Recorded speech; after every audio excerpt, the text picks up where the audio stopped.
ঢাকা নগরীতে রাতের আঁধারে ঝাঁকঝাঁক গরু মহিষ আর ভেড়া ছাগলের উপস্থিতি চোখে পড়ে। ভোর হতেই এগুলোকে নেওয়া হয় কসাইখানায়। ব্যবসায়ীরা বলছেন, গরু আর খাসির মাংসের মধ্যেই এগুলোকে চালিয়ে দেওয়া হবে। অনেক সময় ভেড়াটাও ছাগলের মাংস হিসেবে চালিয়ে দেওয়া হচ্ছে। হোটেলে জবাই করে দেওয়া হয়। খাসির গোস্ত বিক্রি করে, গরু গোস হিসাবে বিক্রি করে, মহিষের গোস। অনেক মানুষ জানে না, সে গরুর মাংস মনে করে যে মহিষের মাংস নেয়।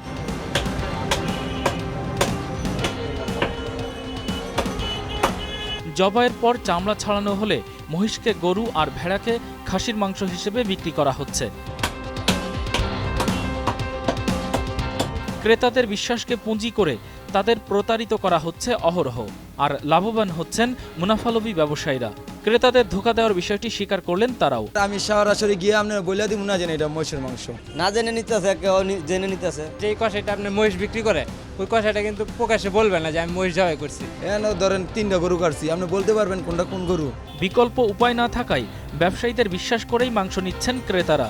প্রশাসনের মনিটরিং বাড়ালে এ ধরনের অপতৎপরতা বন্ধ হবে বলে আশা করছেন তারা। গরুর মাংস হইতে পারে, মহিষেরও হইতে পারে, বইলেরও হইতে পারে বা গাভীরও হইতে পারে, এটা শিওর না। এটা মাথা এবং কলিজি দেখছি খাসির, ওইটা ওই বিশ্বাসের উপর আমি নিচ্ছি। এগুলিতে আর কোনো সচেতনতা নেই। আমার একলা ইন্টারভিউ দিলে কি হবে, দেশে এইভাবে চলতেছে। মোট জবাই করে আন্তর গরুর মাংস বলতেছে, কিন্তু আমরা তো কিনতেছি গরুর মাংস হিসাবে। আপনারা টিভি চ্যানেলে দেখান, পরে কোনো অ্যাকশন হয় না তো। ঢাকার বাজারে গরুর মাংস 280 টাকা আর খাসির মাংস 460 টাকা পর্যন্ত বিক্রি হচ্ছে, কিন্তু মহিষ আর ভেড়ার মাংসের দাম এর চেয়ে অনেক কম। এক শ্রেণীর ব্যবসায়ীরা প্রতারণার মাধ্যমে বিক্রি করে প্রতিদিনই মানুষকে ঠকাচ্ছেন, আর তা দেখার যেন কেউ নেই। S M Alamgir, GTV news, Dhaka.